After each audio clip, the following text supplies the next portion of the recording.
नागा साधु अति प्राचीन है।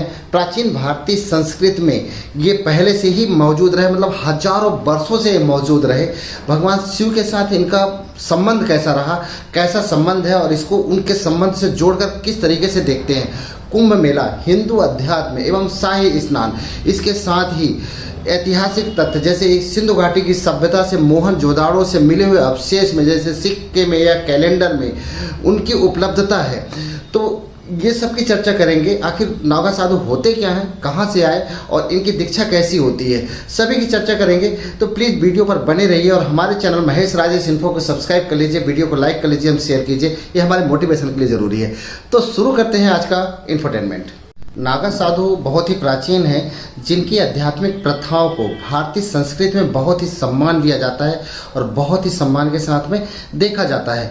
इनके ऐतिहासिक महत्व का पता तब चलता है जब ऐतिहासिक रूप से जो मोहनजोदाड़ो सिंधु घाटी की सभ्यता का एक शहर हुआ करता था, जिसमें उनके अवशेष मिले सिक्कों में, वहाँ के पेंटिंग्स में, जहाँ इनकी जो तस्वीर है, फोटो है, वो एक तपस्वी के रूप में दिखाई गई, साथ में पशुपतिनाथ के साथ में दिखाई गई। इससे ये साबित होता है कि ये शिव के बहुत ही परम भक्त होते थे और अभी होते हैं, और वही प्रथाओं को अभी तक इन्होंने एक कायम रखे हुए हैं। इसी आधार पर इनके जो ऐतिहासिक महत्व को देखते हुए और प्राचीन धार्मिक महत्व को देखते हुए बहुत ही सम्मान दिया जाता है हमारी संस्कृति में। और कुंभ मेला में खासकर इनका खास स्नान होता है। कुंभ मेला भी एक ऐसी जगह है, कुंभ मेला जो होता है, जो हमारे देश में 4 जगह पे मनाया जाता है। जो प्रयागराज, जो प्राचीन इलाहाबाद हुआ करता था पहले, इसके इलाहाबाद, इसके साथ में ही नासिक और उज्जैन जो क्षिप्रा नदी के किनारे और गंगा नदी के किनारे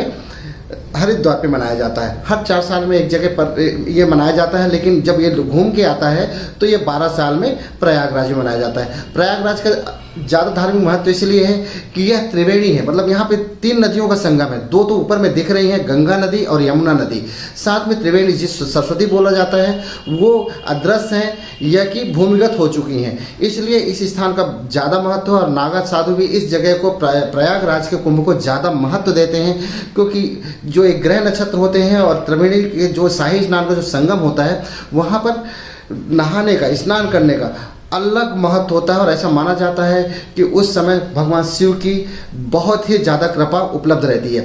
तो इस तरीके से प्रयागराज के कुंभ का ज़्यादा महत्व है। बाकी जगह कुंभ का ऐसा नहीं कह सकते हैं कि बाकी जगह कुंभ का महत्व नहीं है, सभी जगह पे महत्व है, लेकिन ये प्रयागराज होने के चलते यहाँ का महत्व कुछ अलग हो जाता है, हटके हो जाता है। प्रयाग उसी को कहते हैं जहाँ पे नदियों का संगम होता है, 2 नदियों का संगम होता है, उसको प्रयाग बोला जाता है, वो चाहे जहाँ भी हो। उत्तराखंड में बहुत सारे प्रयाग हैं, जैसे रुद्रप्रयाग, देवप्रयाग, ब्रह्मप्रयाग, विष्णु प्रयाग, ये सब मिलकर गंगा नदी बनी हुई है और जाकर ये हरिद्वार में आकर गंगा नदी हो जाती है। और प्रयागराज इसलिए बोला जाता है क्योंकि यहाँ पे 3 नदियों का संगम है, 3 प्राचीन नदियों का संगम है और तीनों धार्मिक नदियाँ हैं, इसलिए इसका महत्व सबसे ज़्यादा है। इसी को देखते हुए नागा साधु यहाँ पर आते हैं, हर कुंभ में आते हैं और शाही स्नान को अंजाम देते हैं, शाही स्नान करते हैं, और उसके बाद बाकी जो पब्लिक है, प्रजा है, उनको स्नान करने का मौका मिलता है। तो आगे चलते हैं इसी में कि नागा साधुओं के बारे में चर्चा करते हैं। अभी तक जितने भी अवशेष मिले हैं, उनमें से नागा साधुओं के बारे में यह पता चलता है कि यह कठिन तपस्या, त्याग और सांसारिक प्रथाओं से, सांसारिक मोह माया से बहुत दूर रहते हैं। बहुत ही कठिन प्रक्रिया होती है।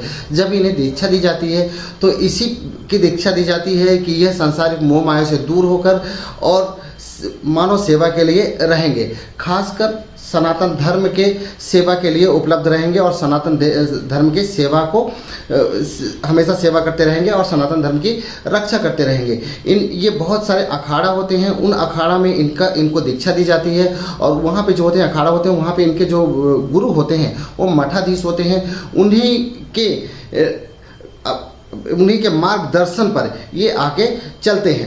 हर अखाड़े पर बहुत सारे नागा होते हैं और इनका मुख्य कार्य होता है, ये शिव भक्त होते हैं और मुख्य कार्य होता है कि ये सनातन धर्म की रक्षा करेंगे और सनातन धर्म की रक्षा के लिए ही बनाए गए हैं। जैसे हमारे प्राचीन समय में जो हमारे शंकराचार्य हुआ करते थे, अभी भी शंकराचार्य हैं। तो शंकराचार्य इसी उद्देश्य पर आए थे कि वो चारों दिशाओं में हैं, अपने देश के चारों मठों पर हैं, बड़े बड़े में। अभी तो 5 शंकराचार्य हैं हमारे यहाँ, जो धर्म की रक्षा के लिए हैं और धर्म के प्रचार के लिए हैं। मुख्य रूप से शिव भक्त ही होते हैं और शिव के उपासक होते हैं, और उन्हीं की संस्कृति को ये फॉलो कर रहे होते हैं।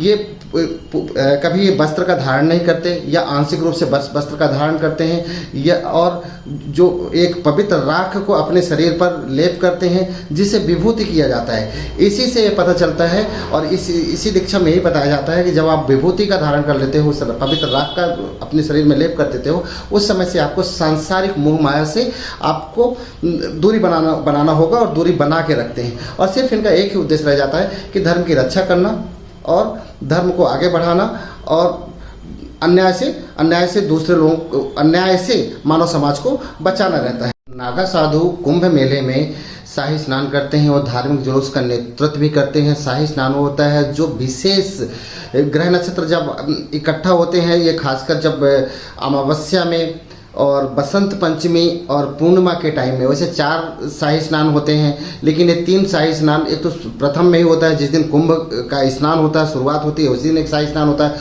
उसके बाद में 3 शाही स्नान और होते हैं, जिसमें इनका खास महत्व होता है। ये शाही स्नान करते हैं और उसमें दिव्य स्नान कहलाता है। ये दिव्य स्नान करते हैं जिसमें भगवान शिव को सम्मान मिलता है, शिव के पद को प्राप्त होते हैं, ऐसा माना जाता है। और एक मोक्ष के लिए एक रास्ता वहाँ से खुलता है। उसी को दर्शाते हैं कि यही ऐसा ही एक मार्गदर्शन करते हैं बाकी जनता के लिए, बाकी लोगों के लिए, कि वो भी ऐसा ही करें और एक धार्मिक अनुष्ठान करें, जिससे धर्म का प्रचार प्रसार हो और लोगों में शांति, सहानुभूति और ईर्ष्या द्वेष की भावना खत्म हो जाए। जात पात बहुत सारी चीज़ें हैं, भाषा, ये सबको इनके नागा साधुओं के आगमन से ये सब दूर होती हैं, और उन्होंने इसी की अगुवाई ही करते हैं। कुंभ मेला में खासकर ये करते हैं, और कुंभ मेला में ही ये खासकर दिखाई देते हैं। बाकी तो अपने समय अखाड़ों में रहते हैं। तो ये देखा जाता है कि नागा साधु अति प्राचीन हैं, और उस परंपरा को, उस कठिन और कठोर तपस्या को आज भी वो इस ज़माने में भी अभी संभाल कर रखे हुए हैं, मार्गदर्शन कर रहे हैं सनातन धर्म का, और सनातन धर्म की रक्षा कर रहे हैं। ये छोटी सी जानकारी हमारी, ये जानकारी कैसी लगी अवश्य बताइएगा कमेंट करके, और हमारे चैनल महेश राजेश इन्फो को सब्सक्राइब कर लीजिएगा, वीडियो को लाइक कर लीजिएगा, शेयर अवश्य कीजिएगा। नमस्कार, धन्यवाद।